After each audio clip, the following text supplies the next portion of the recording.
ఓం మహాగణాధిపతయే నమః. ఓం గురుభ్యో నమః. ఓం శ్రీమాత్రే నమః. ప్రతి మనిషి కూడా తను ఎదగాలి అంటే ఫస్ట్ వాళ్ళ యొక్క లగ్నం స్ట్రెంగ్త్ అవ్వాలి. లగ్నం ఎంత స్ట్రాంగ్గా ఉంటే వాళ్ళు అనుకున్న సంకల్పం నెరవేరుతుంది. అయితే మనకి పరాశర మహర్షి చెప్పినటువంటి ఒక సూత్రం పరంగా సర్వే త్రికోణనేతారో గ్రహాః శుభఫలప్రదాః అనేటువంటి ఏదైతే శ్లోకం ఉంటుందో ఆ శ్లోకానికి తగ్గట్టుగా ప్రతి లగ్నం వాళ్ళు సంకల్పం నెరవేరాలి అంటే అసలు ఏం చేసుకోవాలి అనేటువంటి విషయం ఇప్పుడు మనం ఒక్కొక్క లగ్నం రీత్యా మనం తెలుసుకుందాం. కన్యా లగ్నము, కన్యా రాశి. ప్రజెంట్ కన్యా లగ్నం వారికి లగ్నంలో కేతువు ఉన్నాడు. దీనివల్ల కాస్త ఆధ్యాత్మిక యోగం కానివ్వండి, అంటే ఇప్పుడు నేను చెప్తున్నా సరే ఎలా ఉంటుందంటే వైరాగ్యంగా ఉంటుంది. అబ్బా ఏం చెప్తున్నారు ఏమిటోనండి, నాకంతా ఏమీ అర్థం కావట్లేదు అన్నట్టుగా ఉంటుంది బికాజ్ ఆఫ్ కేతువు వల్ల. ఫస్ట్ మీరు స్ట్రెంగ్త్ అవ్వాలంటే, ఎందుకంటే మీకు ఫస్ట్ మీ యొక్క లగ్నానికి ఉండే స్ట్రెంగ్త్ ఏమిటి అంటే లగ్నం మేనేజింగ్ లక్షణాలు ఎక్కువగా ఉంటాయి. అంటే ఎటువంటి సిచ్యువేషన్స్ అయినా, ఎటువంటి స్థితిగతులనైనా, ఎటువంటి వాటినైనా హ్యాండిల్ చేసుకునేటువంటి గొప్ప లక్షణం ఈ లగ్నానికి ఉంటుంది. మరి హ్యాండిల్ చేసేటువంటి ఈ లగ్నం ఉన్నప్పుడు దీంట్లోకి అయితే ఉంటే ఏమవుతుంది, ఇంతకుముందు అంతా హ్యాండిల్ చేసేవన్నీ ఏదో తెలియని ఒక వైరాగ్యం వస్తుంది. అందుకని మీరు చేయవలసింది ఏమిటంటే, మీకు దగ్గరలో గణపతి ఆలయం ఉంటే ఫస్ట్ వెళ్ళి వస్తూ ఉండండి రెగ్యులర్గా. అయితే మహర్షి చెప్పినటువంటి సూత్ర పరంగా చూసుకుంటే మీకు ఈ లగ్నం ఏదైతే ఉందో స్ట్రాంగ్ అవ్వాలంటే మీరు చేయవలసింది ఏమిటంటే నవగ్రహాల్లో ప్రత్యేకంగా శని, శుక్ర, బుధ గ్రహాల దగ్గర దీపారాధన చేయండి. అమ్మవారికి సంబంధించిన ఓం శ్రీమాత్రే నమః, ఓం నమో వెంకటేశాయ నమః అనే మంత్రం చేసుకోండి. ఖచ్చితంగా మీ లగ్నం స్ట్రాంగ్ అవుతుంది. ఎందుకంటే ఎట్లాంటి విషయాన్నైనా మేనేజ్ చేసేటువంటి లక్షణము, ఎటువంటి సిచ్యువేషన్స్ అయినా సరే మేనేజ్ చేసేటువంటి లక్షణము, ఎవరి దగ్గరికైనా వెళ్ళి ఏదైనా మాట్లాడి దాన్ని సక్సెస్ వైపు తీసుకెళ్లేటువంటి లక్షణాలు బలంగా ఉంటాయి మీకు. మరి అంత బలంగా, అంత అద్భుతంగా మీకు ఉన్నప్పుడు మీకు ఆ గ్రహం ఎంత తోడ్పడుతుంటే అంత బాగుంటుంది, గుర్తుపెట్టుకోండి. సో ఇక్కడ ఏంటంటే మీరు ఏదైతే అనుకుంటారో నేను ఫలానా సాధించాలి, నేను ఫలానా చేయాలి అని ఎప్పుడైతే అనుకుంటుంటారో మీకు 100% మీరు అనుకున్నది అనుకున్నట్టుగా సక్సెస్ అయి తీరుతుంది, గుర్తుపెట్టుకోండి. అయితే ఇక్కడ మీ స్ట్రెంగ్త్ ఏమని చెప్పుకున్నాము, మేనేజింగ్ స్కిల్స్.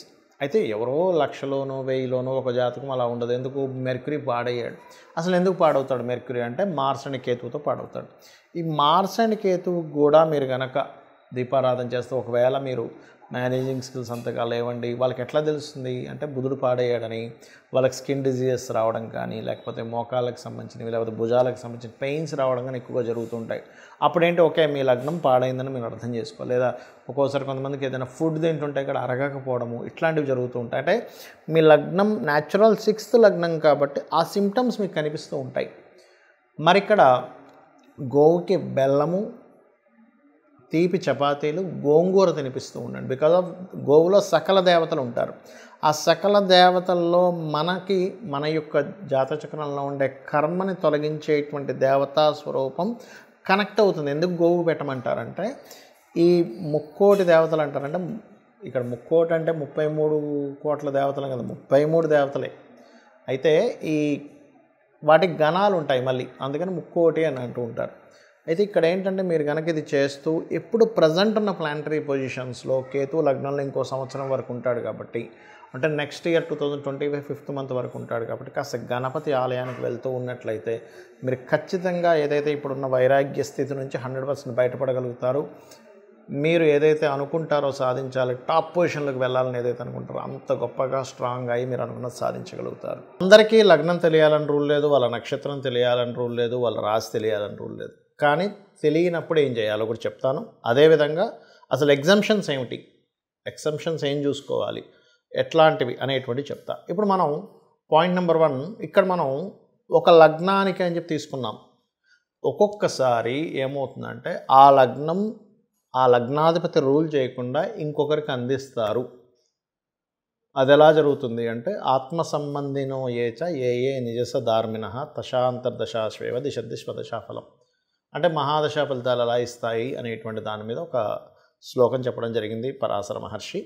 అంటే అదేంటి, ఆత్మ సంబంధం బట్టి, అంటే అదే ప్లానెట్ ఇవ్వకుండా అది ఏ గ్రహంతో సంబంధం పెట్టుకుందో దాన్ని PAC అంటారంటే ప్లేస్మెంట్, ఆస్పెక్ట్ అండ్ కంజంక్షన్. తద్వారా ఆ యొక్క ఫలితాలు ఇస్తుంది. అలాగే ప్రతి గ్రహం కూడా తన ఫలితం తను ఇవ్వకుండా వేరే గ్రహాన్ని అందిస్తుంది. అప్పుడు పర్సనల్ చార్ట్లో వేరే గ్రహం ఏ గ్రహానికి వెళ్ళిందో పర్సనల్ చార్ట్ చూసుకొని దాన్ని బట్టి చేసుకోవాలి. అది ఇన్డెప్త్గా వెళ్ళేటువంటి విషయం. బట్ నేను స్టార్టింగ్లో ఏదో చెప్పానో అది ఖచ్చితంగా అది కూడా పనిచేస్తుంది, పనిచేయదని కాదు. ఇక రెండో విషయం ఏంటంటే, ఏమంటే నాకు నక్షత్రము, గ్రహము, అంటే లగ్నము, రాశి ఏమీ తెలియదు, అప్పుడు నేనేం చేయాలి అంటే ఒకటే చెప్తాను మీకు. నిత్యము సూర్య నమస్కారం చేయండి, మీ లగ్నం 100% స్ట్రాంగ్ అవుతుంది. అంటే లగ్నం కనుక స్ట్రాంగ్ అయింది అంటే మీరు ఏదైనా సాధించగలుగుతారు. అంటే మనం ఫస్ట్ స్ట్రెంగ్త్ఫుల్గా ఉండాలిగా, మానసికంగా శారీరకంగా మనం స్ట్రాంగ్గా ఉంటే ఏదైనా సరే సాధించగలం. అతను విల్ పవర్తో అతను సాధించాడు, అతని యొక్క ఐడియాలజీతో సాధించాడు, అతను ఓపికతో సాధించాడని చెప్తూ ఉంటాం. అలా ఒక్కొక్క లగ్నానికి ఒక స్పెసిఫిక్గా ఉంటుంది. అవన్నీ ఇచ్చేది సూర్యభగవానుడు. ఎందుకు అంటే సూర్య నమస్కారాలు చేసుకుంటే ఇవన్నీ ఎందుకు వస్తాయంటే సూర్యుడి లోపలే అందరూ ఉన్నారు. బ్రహ్మ, విష్ణు, రుద్రులు, అమ్మవారు. చూడండి, మనకి లలితసహస్రనామాల్లో భానుమండల మధ్యస్థ భైరవి భగమాలిని అని చెప్పడం జరిగింది. వాయుపురాణంలో మీరు కనుక శివలింగం లేదు మీ దగ్గర, శివునికి పూజ చేయాలనుకుంటున్నారు, సూర్యుడి మీద ఇలా వదలండి, నీళ్ళు వదలండి, అదే శివునికి చేసేటువంటి అభిషేకం అని చెప్పడం జరిగింది. అంటే ఏమిటి? శివుడు, అమ్మవారు, విష్ణువు, సకల దేవతలు, అప్సరసలు, అదేవిధంగా యక్షులు, గంధర్వులు, పితృదేవతలు, నాగులు, వీళ్ళందరూ అందులోనే ఉంటారు. కాబట్టి ఫస్ట్ చేయండి. రెండవది, ఈ యొక్క కలియుగంలో ముఖ్యంగా శాస్త్రాల్లో చెప్పినటువంటిది గణపతి యొక్క ఆరాధన, చండీ పారాయణము. చండీ మీరు వేలు ఖర్చు పెట్టి నా దగ్గర డబ్బులు లేవండి హోమమే చేయాలంటే అని అక్కర్లే.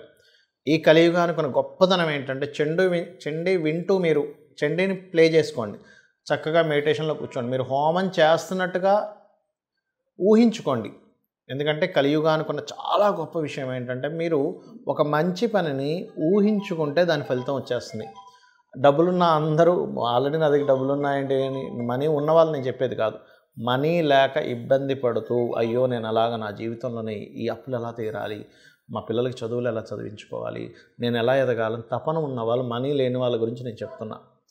ఆల్రెడీ డబ్బులు ఉన్నాయి, హ్యాపీగా చేసుకోండి. ఎందుకంటే మీరు ఎప్పుడు కూడా మనీ ఉన్నప్పుడు ఖర్చు పెట్టాలి, ఇంకో 10 మందికి దానివల్ల ఉపాధి కలుగుతుంది. లేవు, ఈ రకంగా చేసుకోవచ్చు. ఈ కలియుగానికి కూడా గొప్ప ఇది. అదేవిధంగా మీరు ఇంకా బాగా స్ట్రెంగ్తెన్ అవ్వాలి, మీ లైఫ్ చాలా స్ట్రాంగ్గా మారాలి. ఎందుకంటే ప్రతి ఒక్కరికి ఉంటుంది, నేను నిరూపించి చూపించాలి, నేనంటే ఏంటో నేను నిరూపించి చూపించాలని ఉంటుంది. అలాంటప్పుడు దత్తాత్రేయుడి యొక్క ఆరాధన, సూర్యభగవానుడి ఆరాధన చేసుకోండి. గోవులకి గోధుమ రవ్వ మరియు అరటికాయలు ఈ రెండింటిని తినిపించండి. మీ లగ్నం ఏదైనా కానివ్వండి గుర్తుపెట్టుకుని. అలాగే క్యారెట్స్ తినిపించండి. దీంతోపాటు ఉదయం నిద్రలేచిన వెంటనే సుబ్రహ్మణ్యేశ్వర స్వామిని చూడండి. సుబ్రహ్మణ్యేశ్వర స్వామి ఏంటంటే కేవలం చూసిన మాత్రం చేత అతను అనుగ్రహిస్తాడు, ఇది గుర్తుపెట్టుకోండి. అలాగే మరొక విషయం ఏంటంటే ఇక్కడ మీకు ఇందులో చాలామందికి చాలా సందేహాలు వస్తుంటాయి. ఏమండి మరి నాకు ఇప్పుడు ఏలినాటి శని నడుస్తుంది, అర్ధాష్టమి శని నడుస్తుంది, అష్టమి శని నడుస్తుంది, ఇప్పుడు కూడా ఇది అప్లై అవుతుందా? ఖచ్చితంగా అవుతుంది. అయితే ఎప్పుడైనా గుర్తుపెట్టుకోండి, ఏలినాటి శని, అర్ధాష్టమి శని, అష్టమి శని నడిచేటప్పుడు చాలా సింపుల్ టెక్నిక్. రెగ్యులర్గా ఆంజనేయ స్వామి ఆలయం కానీ, సుబ్రహ్మణ్యేశ్వర స్వామి ఆలయం కానీ, గణపతి ఆలయం కానీ, నరసింహస్వామి ఆలయం కానీ, లేదా అమ్మవారి ఆలయం కానీ, లేదా శివుని ఆలయంలోకైనా రెగ్యులర్గా వెళ్తుంటే ఆ దోషమే పనిచేయదు పెద్దగా. అంటే శని అనుగ్రహిస్తాడు అక్కడ. ఎందుకంటే మీరు చూడండి, మనకి వెంకటేశ్వర స్వామి దగ్గర అందరూ సకల దేవతలు వచ్చి వాళ్ళు నమస్కరిస్తుంటారు అంటుంటాం. మరి మనం కూడా వెళ్ళి అక్కడ నమస్కరిస్తున్నాం అనుకోండి, అప్పుడు ఆ దోషం అనేటువంటిది పడకుండా మనకు ఆ కర్మ ఆ యొక్క భక్తి మార్గంలో ఉండడం ద్వారా దగ్ధం అవుతుంది. ఇక మరొక విషయం ఏంటంటే ఇక్కడ నెగటివ్ అస్సలు ఇంక మైండ్లో పెట్టుకోకండి. అందరూ చేసే పెద్ద మిస్టేక్ ఏంటంటే నాకు ఈ మహాదశ నడుస్తుంది, కలిసి రావట్లేదు అనుకుంటూ ఉంటారు. ఏలినాటి శని నడుస్తుంది అందుకే కలిసి రావట్లేదు, లేకపోతే నాకు పలానా సర్పదోషం ఉంది అందుకే కలిసి రావట్లేదు. ఇది మర్చిపోండి. నా జన్మ జాతకంలో ఈ ప్లానెట్ స్ట్రాంగ్గా ఉంది, నా దగ్గర ఈ స్కిల్ ఉంది, నా దగ్గర ఇంత ఓపిక ఉంది, ఇంత టాలెంట్ ఉంది, ఇంత క్రియేటివిటీ ఉంది, దాన్ని బాగా తలుచుకోండి. బికాజ్ ఆఫ్ మన సబ్కాన్షియస్ మైండ్ ఏదైతే ఉందో, మనం ఏదైతే మనలో ఒక శక్తి దాగిందో దాన్ని తలుచుకోవడం ద్వారా అక్కడి నుంచే మీకు అద్భుతాలు జరుగుతాయి. కాబట్టి నిత్యము లలిత చదువుతూ నేను చెప్పినవి చేయండి. ఖచ్చితంగా మీరు అనుకున్నటువంటి స్టేజ్కి మీరు చేరుకోగలుగుతారు. శ్రీమాత్రే నమః.